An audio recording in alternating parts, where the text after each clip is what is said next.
ఇవాళ మన స్టూడియోలో ప్రముఖ ఆధ్యాత్మికవేత్త ఆస్ట్రోన్యూమరాలజిస్ట్ శ్రీమతి జయప్రద గారు ఉన్నారు. మేడంతో మాట్లాడదాం. మేడం నమస్తే. మేడం నమస్తే అమ్మా. శ్రీమాత్రే నమః.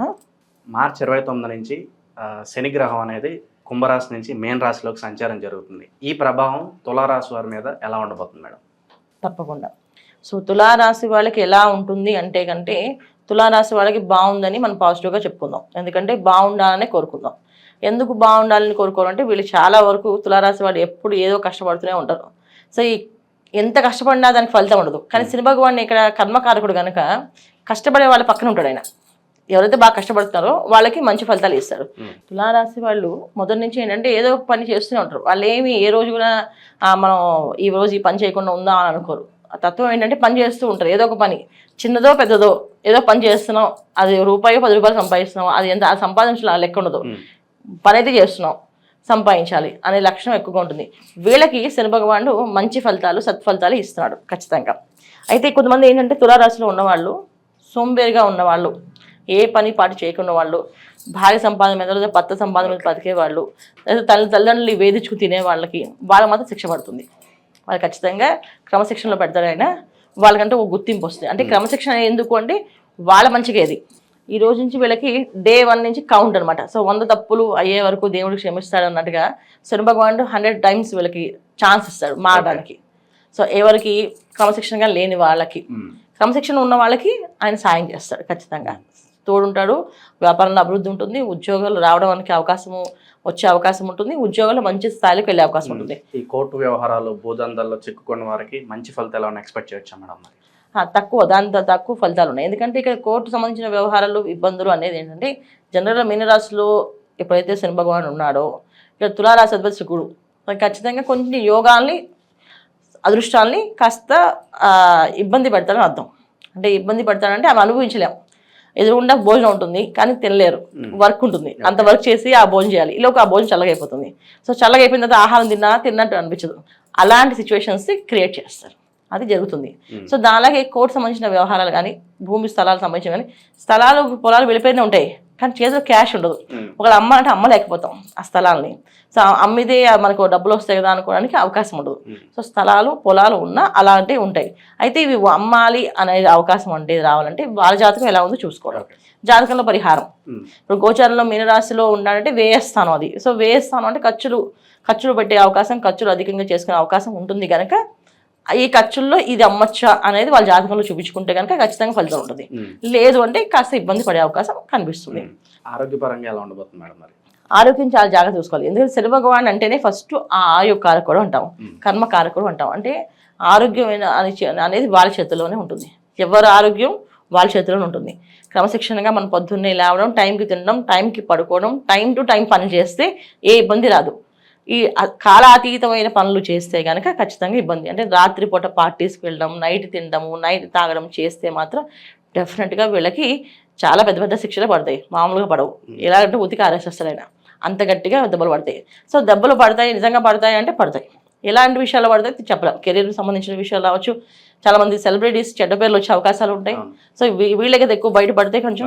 అలాంటి చెడ్డ పేరు అంటే మళ్ళీ జీవితంలో వాళ్ళు మళ్ళీ చూపించుకోవడానికి వీళ్ళకి ఒక బ్యాడ్ రిమార్క్ అనేది పడుతుంది.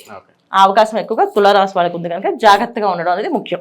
కొన్ని పనులు స్టార్ట్ చేస్తారు, ఎప్పటికీ అవి ముందుకు వెళ్ళవు, ఎప్పటి నుంచో అనుకుంటారు కానీ జరగవు. మరి అలాంటి పనులు ఏమన్నా కథలకు రావడానికి ఛాన్సెస్ ఏమైనా కనిపిస్తుంది? ఖచ్చితంగా కష్టపడే వాళ్ళ పక్కన ఆయన ఉంటాడు కనుక ఎప్పటి నుంచో ప్రయత్నం చేసిన వ్యాపారం ఎదుగు లేదనుకున్న వ్యాపారానికి ఒక గుర్తింపు రావడం, ఆ వ్యాపారంలో రాణింపు రావడం, దానివల్ల వీళ్ళకి సెటిల్ అవ్వడం అనేది జరుగుతుంది ఖచ్చితంగా. అలాగే ఉద్యోగంలో ప్రమోషన్స్ రావడం, ఉద్యోగంలో ఉన్నత స్థాయికి వెళ్ళడము, ఉద్యోగం కోసం ఎదురు చూసే వాళ్ళు ఉద్యోగం రావడము, సంతానం కోసం ఎదురు చూసే వాళ్ళు సంతానం కలగడము, తర్వాత వివాహ ప్రయత్నాలు చేసే వాళ్ళకి వివాహం అవ్వడం, అసలు వివాహమే అవ్వదు అని ఒక ముద్ర వేసిన వాళ్ళకు కూడా వివాహం అయ్యే అవకాశం ఉంటుంది. వివాహంతో మంచి వీళ్ళ జీవితం మళ్ళీ కొత్తగా పునఃప్రారంభం అవుతుంది. వీళ్ళకి అంత బ్రహ్మాండమైన ఆనందాన్ని, సంతోషాన్ని ఆయన ఇస్తాడు. సో ఇంత మంచి ఫలితాలు తులారాశి వాళ్ళకి ఉన్నాయి. అయితే ఎవరికి లేవు అంటే ఈ క్రమశిక్షణగా లేని వాళ్ళకి మాత్రం లేవు. క్రమశిక్షణ ఉన్న వాళ్ళకి మాత్రం కష్టపడే వాళ్ళకి భగవంతుడు తోడుంటాడు. అలాగే శని భగవానుడు తోడుంటాడు.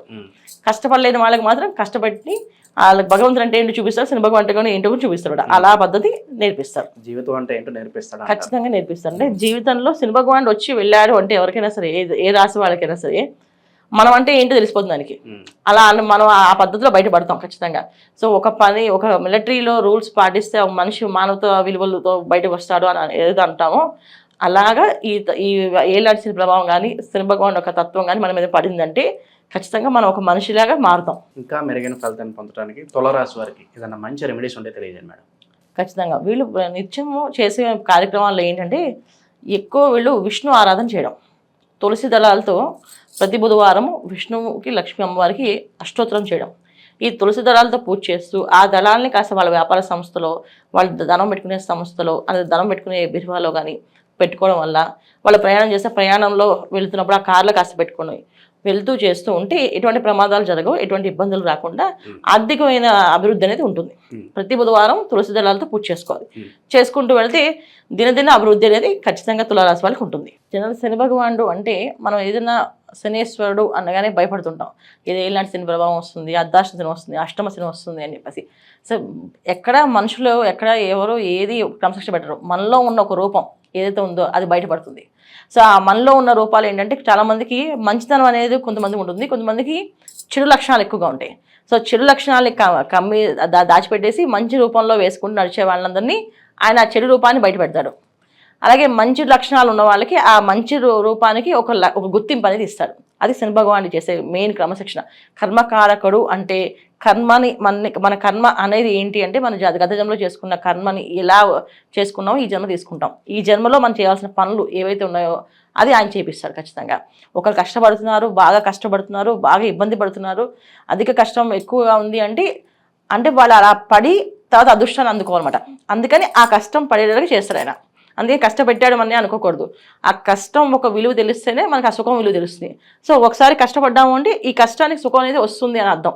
అందుకని ఆ విలువ తెలియడానికి ఆయన చేస్తుంది. అందుకే శని భగవానుడు రావడం అంటే ఒక విధంగా ఒక బాధ్యతగా తీసుకొని మనం మారడానికి ఒక అవకాశము, మనం మారుదాము అనుకుంటే చాలా బ్రహ్మాండమైన ఫలితాలు కనిపిస్తాయి. శని భగవానుడు ఎప్పుడు కూడా ఎవరికైనా సరే వాళ్ళకి కావాల్సిన జాతకంలో వాళ్ళకు ఉండే యోగాన్ని ఇవ్వడం తప్ప ఆయన కొత్తగా ఏమి పక్క నుంచి చేర్చి ఏమి ఇవ్వడు. వాళ్ళ యోగంలో ఏదైతే ఉందో అది పూర్తిగా పరిపూర్ణంగా అనుభవించేలా చేస్తాడు. మన జాతకంలో మనం కష్టపడే అవకాశం ఉంది, రాసి ఉంది అంటే కష్టపడతాం. లేదు మన జాతకంలో అదృష్ట యోగం ఉంది అంటే ఖచ్చితంగా అదృష్ట యోగాన్ని అందుకుంటాం. ఈ అదృష్ట యోగానికి ఈ తర్వాత ఈ కష్టపడడానికి కారకుడు ఎవరంటే శని భగవానుడు కర్మకారకుడు. సో అందుకే ఆయన మకర రాశికి కుంభరాశికి అధిపతి అంటే కర్మస్థానం, లాభస్థానం. సో జనరల్గా మనం చూసుకుంటే 10వ స్థానం 11వ స్థానం అవుతుంది. 10వ స్థానం అంటే కష్టపడడం ఎలాగో, 11వ స్థానం అంటే లాభపడడం ఎలాగో. అంటే 10వ స్థానంలో కష్టపడడం నేర్పిస్తే తర్వాత సుఖపడి చూపిస్తాడు ఆయన.